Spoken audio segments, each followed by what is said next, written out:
रात के 2 बजे का समय था। राजन अपने दोस्त अभिमन्यु के साथ मुंबई से दिल्ली अपनी कार से जा रहा था। अभिमन्यु लगातार 9 घंटे से ड्राइव कर रहा था। लगातार ड्राइव करने की वजह से उसे बहुत थकान महसूस हो रही थी। अभिमन्यु, मुझे लगता है कि हमें राजस्थान से शॉर्टकट होकर दिल्ली जाना चाहिए। 2 घंटे पहले ही पहुंच जाएंगे। वैसे लगातार कार ड्राइव करते करते मेरी हालत खराब हो गई है और ऊपर से पेट्रोल भी बहुत कम हो रहा है। हाँ यार, यहीं कहीं आसपास पेट्रोल पंप भी नहीं दिखाई दे रहा, इसलिए कहता हूँ राजस्थान होते हुए शॉर्टकट ले ले। वहाँ पर जरूर कोई ना कोई पेट्रोल पंप हमें दिख जाएगा। अभिमन्यु ने गाड़ी राजस्थान की ओर जाने वाले हाईवे पर मोड़ ली। लगभग 1 घंटे बाद अर्जुन और अभिमन्यु तेजी से गाड़ी ड्राइव करते हुए माधवगढ़ के एक सुनसान गांव की ओर से गुजर रहे थे कि तभी उनकी नजर एक पेट्रोल पंप पर पड़ी। अचानक अभिमन्यु की कार झटका देते हुए रुक गई। अर्जुन की आंख लग चुकी थी। कार अचानक रुकने से अर्जुन नींद से जागते हुए बोला, क्या हुआ? अरे दिखाई नहीं दे रहा है क्या? सामने पेट्रोल पंप है और कार में सिर्फ इतना ही पेट्रोल बचा है कि ये 20 से 30 किलोमीटर दूर ही चल पाएगी। एक पल को तो मुझे लगा जैसे कि एक्सीडेंट हो गया हो। अरे कार मैंने नहीं रोकी अर्जुन, मेरी नजर ही इस पेट्रोल पंप पर पड़ी थी और कार अपने आप झटका देते हुए रुक गई। लेकिन जो भी हुआ अच्छा हुआ, पेट्रोल तो हमें कहीं ना कहीं से डलवाना ही था ना।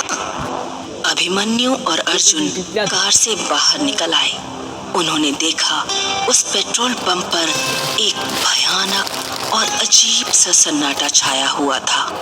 अरे यार, यहाँ तो मुझे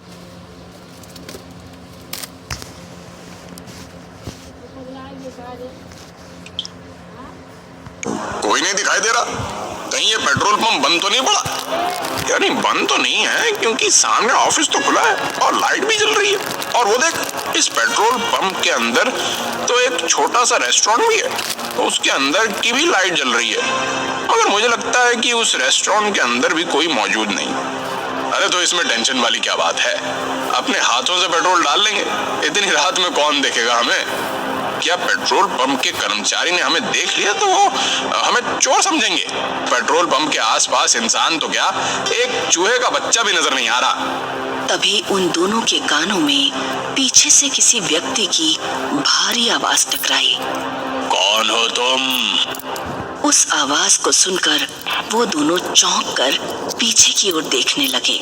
उन दोनों के सामने अजीब से चेहरे वाला एक व्यक्ति खड़ा हुआ था। यार, इसकी शक्ल तो बड़ी भयानक लग रही है। ऐसा लग रहा है जैसे कि शमशान घाट की चिता से अभी अभी उठकर आया हो। यार बोल तो बिल्कुल सही रहा है। मैं खुद पहली नजर में इसकी शक्ल देखकर डर गया था। लेकिन हमें क्या, हमें सिर्फ पेट्रोल डलवाना है और यहाँ से निकलना है। इतना बोलकर अभिमन्यु उस कर्मचारी से बोला, अभी कुछ सेकंड पहले आप कहाँ पर थे? हमें तो आसपास कोई नहीं दिखा था। अपने काम से काम रखो साहब। कहो, किस काम से आए हो? अरे पेट्रोल भरवाना है, टैंक फुल कर दो। अभिमन्यु के कहने पर वो पेट्रोल पंप का कर्मचारी पेट्रोल डालने लगा। तभी अर्जुन की नजर उस पेट्रोल पंप की जमीन पर पड़ी। अर्जुन बुरी तरह से डर गया। अभिमन्यु, अरे नीचे देख, ये तो खून के धब्बे हैं। तभी उन दोनों के कानों में उस कर्मचारी की आवाज टकराई। टैंक फुल हो गया साहब, अब आप लोग जा सकते हैं। वो कर्मचारी देखते ही देखते उन दोनों की आंखों के सामने से गायब हो गया। ये देखकर अभिमन्यु और अर्जुन की आंखें दहशत से फटी की फटी रह गई। लगता है हम दोनों गलत जगह आ गए हैं। वो दोनों तुरंत कार के अंदर बैठ गए। अर्जुन ने अपनी कार हाईवे पर दौड़ा दी। अभिमन्यु को कार ड्राइव करते हुए 1 घंटे से ज्यादा हो गया था, मगर रास्ता था जो खत्म होने का नाम भी नहीं ले रहा था। तभी तभी अचानक अर्जुन की नजर एक और पेट्रोल पंप पर गई। यार ये पेट्रोल पंप हमें कुछ जाना पहचाना नहीं लग रहा। जरा गाड़ी रोक। अबे पागल हो गया क्या है? हमें यहाँ से निकलना है। देखा नहीं तूने कि किस तरह से वो पेट्रोल पंप वाला देखते ही देखते हमारी आंखों के सामने गायब हो गया था? अरे मेरी बात को समझने की कोशिश क्यों नहीं कर रहा? एक सेकंड के लिए गाड़ी रोक के तो देख। अर्जुन की बात सुनकर अभिमन्यु ने अपनी कार रोक दी। वो वही पेट्रोल पंप था जिस पेट्रोल पंप से वो लोग भागे थे। आंखें फाड़े उस पेट्रोल पंप को देखे जा रहे थे कि तभी उनके कानों में उसी कर्मचारी की आवाज टकराई। अरे तुम मुझे पेट्रोल के पैसे नहीं देकर गए थे साहब। उन दोनों ने जैसे ही खिड़की के सामने देखा तो वही कर्मचारी अपनी भयानक शक्ल लिए हुए उन दोनों को देख रहा था। कुछ ही पलों में अर्जुन और अभिमन्यु की चीख सन्नाटे को चीर गई। इस घटना के 3 महीने बाद शाम के 5 बजे एक कार तेजी से माधवगढ़ के हाईवे पर दौड़ रही थी। कार के अंदर 3 लोग सवार थे, करण, नंदिनी और विजय। वो तीनों पुलिस वाले थे जो 3 महीने पहले लापता हुए अर्जुन और अभिमन्यु की जांच कर रहे थे। कार विजय ड्राइव कर रहा था और विजय को ड्राइव करते हुए काफी देर हो गई थी। यार पीछे हम पिछले 6 घंटे से इस हाईवे पर अपनी कार को दौड़ा रहे, मगर यहाँ तो सन्नाटे और वीराने के अलावा कुछ भी नहीं है। अरे मेरी भी कुछ समझ नहीं आ रही है, आखिर ये अर्जुन और अभिमन्यु रात के इस वक्त इस सुनसान इलाके में कर क्या रहे थे? उनके मोबाइल की आखिरी लोकेशन इसी जगह के आसपास की है यार। नंदिनी, जो कि कार के पीछे वाली सीट पर नींद की झपकी ले रही थी, अचानक से बोली, पता नहीं वो लोग जिंदा हैं भी या नहीं। अरे कमोन नंदिनी, ऐसे नहीं बोलते। अभिमन्यु और अर्जुन जैसे भी थे, वो हमारे दोस्त थे। हाँ, 1 नंबर के रिश्वतखोर। अरे लोग मुझे आकर शिकायत करते थे उनके बारे में। तो तुम क्या चाहती हो? अगर वो दोनों रिश्वत लेते थे तो क्या उनकी छानबीन नहीं की जाए कि आखिर वो कहाँ लापता हो गए? क्या विजय ठीक कह रहा है नंदिनी। डिपार्टमेंट में हर दूसरा आदमी रिश्वत लेता है और हर कोई तुम्हारे जैसा ईमानदार नहीं होता। तभी कार बुरी तरह से झटका देती हुई अचानक रुक गई। विजय को ऐसा महसूस हुआ जैसे कि कार किसी अदृश्य वाहन या किसी दीवार से टकराई हो। विजय का शरीर पसीने से नहा उठा। करण और नंदिनी भी बुरी तरह से घबरा गए। क्या हुआ? कार किससे टकराई? नहीं नंदिनी, कार अचानक झटका देते हुए रुक गई। तभी करण की नजर एक पेट्रोल पंप पर पड़ी। यार वो देखो सामने पेट्रोल पंप है। क्यों ना हम उस पेट्रोल पंप पर जाकर पूछताछ करें? करण सही कह रहा है विजय। कार पेट्रोल पंप के ठीक सामने रुकी थी। विजय, करण और नंदिनी कार से उतर गए और उस पेट्रोल पंप के अंदर चले गए। पेट्रोल पंप पर कुछ लोग मौजूद थे। वो तीनों पेट्रोल पंप के अंदर बने हुए एक रेस्टोरेंट के अंदर घुस गए। रेस्टोरेंट के अंदर कुर्सियां मौजूद ना होकर चारपाइयां मौजूद थी, जहां पर कुछ गांव के लोग बैठे हुए भोजन कर रहे थे कि तभी विजय नंदिनी से बोला, मैं अभी आता हूँ। मैं भी तेरे साथ चलता हूँ यार, थोड़ा हाथ मुंह भी धो लूंगा। नंदिनी वहां पर अकेली थी और वहां मौजूद लोगों को देख रही थी। नंदिनी एक पुलिस वाली थी। तभी नंदिनी के सामने एक अजीब सा दिखने वाला व्यक्ति आकर खड़ा हो गया। खाने में क्या लेंगी आप? फिलहाल तो मुझे 1 कप चाय की जरूरत है। 1 कप चाय ले आओ। कुछ देर बाद वो लड़का नंदिनी को चाय देकर चला गया। उसने देखा कि कप के अंदर किसी इंसान की कटी हुई उंगली थी। नंदिनी चीखती हुई उस रेस्टोरेंट से निकलकर भागने लगी। अरे क्या हुआ नंदिनी, तुम इतनी घबराई हुई क्यों हो? और ये तुम्हारे माथे पे पसीना के साथ? ये पेट्रोल पंप अजीब सा है करण। इतना कहकर नंदिनी एक ही सांस में सारी घटना उन दोनों को बताने लगी। नंदिनी की बात सुनकर वो दोनों नंदिनी को बहुत गौर से देखने लगे।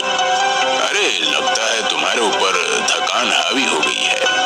करण और विजय ने जब अंदर जाकर देखा तभी रेस्टोरेंट के अंदर मौजूद लोग एक साथ भयानक हो गए।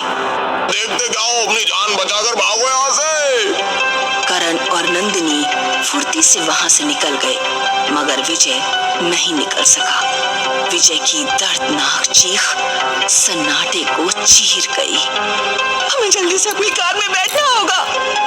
कार में कैसे बैठेंगे नंदिनी? कार कहीं आसपास नजर ही नहीं आ रही है। क्या मतलब नजर नहीं आ रही है? यही तो खड़ी थी, कहाँ गई? अरे हम दोनों को अब बातें करने में अपना वक्त बर्बाद नहीं करना चाहिए। जितनी तेज भाग सकते हो मेरा हाथ पकड़कर भागो। वो दोनों उस पेट्रोल पंप से दूर भागने लगे। वो दोनों बहुत देर तक हाईवे पर दौड़ते रहे। उन दोनों की सांस फूलने लगी। तभी नंदिनी चीखती हुई करण से बोली, हम तो उसी जगह वापस आ गए हैं करण। ध्यान से देखो, हम दोनों ने यहीं से तो भागना शुरू किया था। वो सामने पेट्रोल पंप है। करण की सांसें हलक में अटक कर रह गई। वो ठीक उसी पेट्रोल पंप के सामने ही थे। तभी उन दोनों के कानों में विजय की आवाज टकराई। अरे तुम दोनों मुझे अकेला मरने के लिए छोड़ गए? विजय एक भयानक शक्ल में क्रोध भरी नजरों से उन दोनों को देख रहा था। तुम दोनों को मुझे भी सांस लेकर चलना पड़ेगा। तभी उन दोनों के कानों में अर्जुन और अभिमन्यु की आवाज टकराई। विजय सही कह रहा है, तुम दोनों विजय को रेस्टोरेंट में अकेला छोड़कर भाग गए। करण और नंदिनी ने देखा तो उनके सामने अभिमन्यु और अर्जुन भी अपनी भयानक शक्ल लिए हुए खड़े थे। अचानक अभिमन्यु ने करण की गर्दन उसके धड़ से अलग कर दी और उसका सर नंदिनी के पास फेंक दिया। नंदिनी चीखती हुई अपने शरीर की पूरी ताकत लगाकर दोबारा भागने लगी। उसकी सांस फूल रही थी, मगर उसने अपने कदम नहीं रोके। कौन हो तुम? नंदिनी ने एक ही सांस में कांपते हुए सारी घटना उस बूढ़ी स्त्री को बता दी। अब तुम यहाँ से नहीं जा सकती बेटी। क्या मतलब मैं यहाँ से नहीं जा सकती? बड़ी बेवकूफ लड़की हो। तुम तीनों उसी वक्त मर चुके थे जिस वक्त तुम्हारी कार झटका देते हुए रुकी थी। वो कार रुकी नहीं थी, बल्कि उस कार का एक्सीडेंट हुआ था। क्या बकवास कर रही हो तुम? कार का एक्सीडेंट कैसे हो सकता है? बूढ़ी स्त्री नंदिनी का हाथ पकड़कर वो एक कार के पास ले आई। गौर से देख इस कार को लड़की, ये किसकी कार है? नंदिनी उस कार को फटी फटी आंखों से देखने लगी। वो कार उसी की थी। उसने देखा उसकी विजय और करण की लाशें पड़ी हुई थी। तुम तीनों की मौत यही हो गई थी। इस पेट्रोल पंप को देख रही हो? ये हॉन्टेड पेट्रोल पंप है, भूतिया पेट्रोल पंप। इस पेट्रोल पंप पर जो भी आता है हमेशा यहीं पर कैद होकर रह जाता है, और यहाँ जो भी वाहन आते हैं अदृश्य हो जाते हैं। तुम्हारी कार किसी एक अदृश्य वाहन से टकराई थी। अगले दिन न्यूज़पेपर में नंदिनी, विजय और करण की फोटो छपी हुई थी और सभी जगह चर्चा थी कि एक बार फिर उसी हॉन्टेड पेट्रोल पंप पर 3 लोग लापता हो गए। ये क्या रहस्य है, कोई नहीं समझ पाया।